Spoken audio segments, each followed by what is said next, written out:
Good morning, student. 11th class student. Today we are going to start thermodynamics, a new topic, law of conservation of energy. तो आज हम बच्चों law of conservation of energy, जिसको हम लोग law of first law of thermodynamics भी कहते हैं, की स्टडी करेंगे. चलिए हम लोग स्टार्ट करते हैं. The first law of the thermodynamics is also known as law conservation of energy. तो प्रथम जो थर्मोडायनेमिक्स का जो नियम है, इसको हम लोग law of conservation of energy भी कहते हैं. This law state that energy can not be created और destroyed, although it can be converted from one form to another. तो इसको हम लोग इस प्रकार से कह सकते हैं कि जो एनर्जी होती है, एनर्जी को हम न तो उत्पन्न कर सकते हैं, न तो समाप्त कर सकते हैं, न उसको नष्ट कर सकते हैं. हाँ, यद्यपि उसकी जो अवस्था है एक फॉर्म से दूसरी फॉर्म में चेंज कर सकते हैं. तो फिर से बच्चों देखेंगे कि जो एनर्जी है, energy can not be created not be destroyed, although it can be converted from one form to another. This law holds good chemical reactions according to the energy of mass may be absorbed and evolved chemical reaction by the total energy. The reaction system and surrounding remain constant. This law has been started several over ways, by the basic idea remain same, conservation of energy.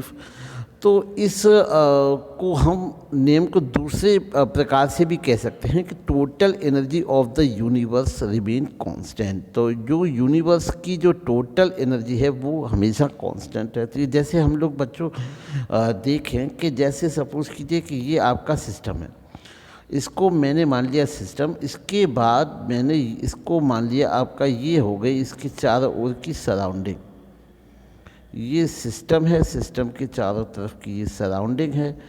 तो जो system है, फिर से देख लें कि ये suppose कीजिए कि ये सिस्टम है, सिस्टम के चारों ओर की ये सराउंडिंग है, और इन दोनों को सिस्टम प्लस सराउंडिंग, ये आपका सिस्टम है, ये आपकी सराउंडिंग है, दोनों को मिला के हम लोग कहते हैं यूनिवर्स. तो सिस्टम प्लस, चाहे सिस्टम आपके सराउंडिंग को एनर्जी दिए या फिर सराउंडिंग से एब्जॉर्ब करे, लेकिन टोटल एनर्जी जो यूनिवर्स की होती है वो हमेशा कांस्टेंट रहती है, क्योंकि जो एनर्जी का ट्रांसफ़र होता है वो सिस्टम टू सराउंडिंग या फिर सराउंडिंग टू सिस्टम होता है.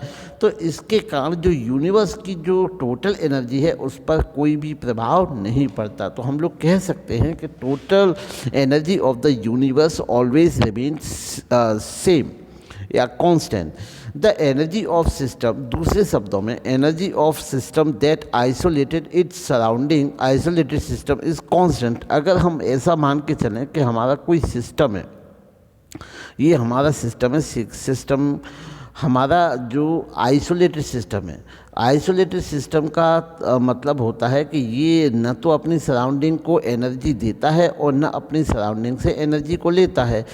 तो अगर किसी भी प्रकार का कोई भी अपने सिस्टम से सिस्टम अपनी सराउंडिंग से एनर्जी का आदान प्रदान नहीं करता है, तो इस प्रकार से हम इसको आइसोलेटेड सिस्टम कहते हैं. और आइसोलेटेड सिस्टम की भी जो एनर्जी होती है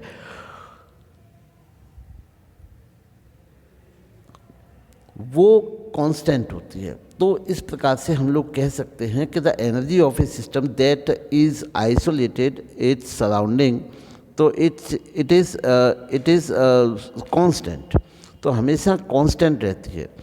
अब अगर हम इसकी जस्टिफिकेशन की बात करें, फर्स्ट लॉ के जस्टिफिकेशन की, तो first law of thermodynamics has no theoretical proof, it has based on human experience, has no yet been violated. तो इसका कोई थ्योरेटिकल कोई भी प्रूफ नहीं है, लेकिन ये मानवीय जो अनुभव हैं इनके आधार पर ये बनाया गया है. और यद्यपि अगर हम कहें तो इसका कोई भी वॉयलेशन भी नहीं हुआ है. जैसे इस लॉ को जस्टिफाई करने के लिए कुछ हम लोग कुछ प्रमुख रूप से एग्जाम्पल देख सकते हैं कि ऐसी कोई अभी मशीन बनाना असंभव है जो कि बिना एनर्जी लिए, बिना एनर्जी कंज्यूम किए काम कर सके.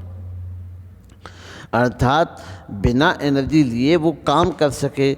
अगर ऐसा अगर हो तो ये तब जाके आपके फर्स्ट लॉ का कंजर्वेशन वॉयलेशन होगा, क्योंकि हम लोग जानते हैं कि जो एनर्जी होती है वो फॉर्म चेंज करते हो सकता है कि मैकेनिकल एनर्जी जो है आपकी हीट एनर्जी में कन्वर्ट हो या फिर हीट एनर्जी मैकेनिकल एनर्जी में कन्वर्ट हो।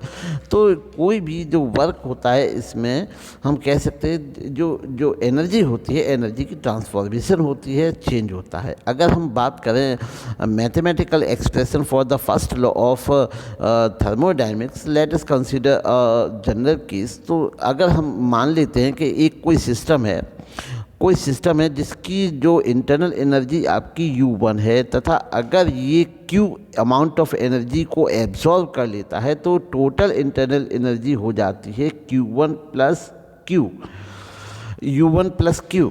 और अगर हम इस पर कहें कि इस पर अगर हम W वर्क काम करते हैं और W वर्क काम करने पर जो इंटरनल एनर्जी है वो आपकी U2 हो जाती है। तो U2 आपकी जो सेकंड जो इंटरनल एनर्जी होगी वो होगी आपकी U1 plus Q plus W।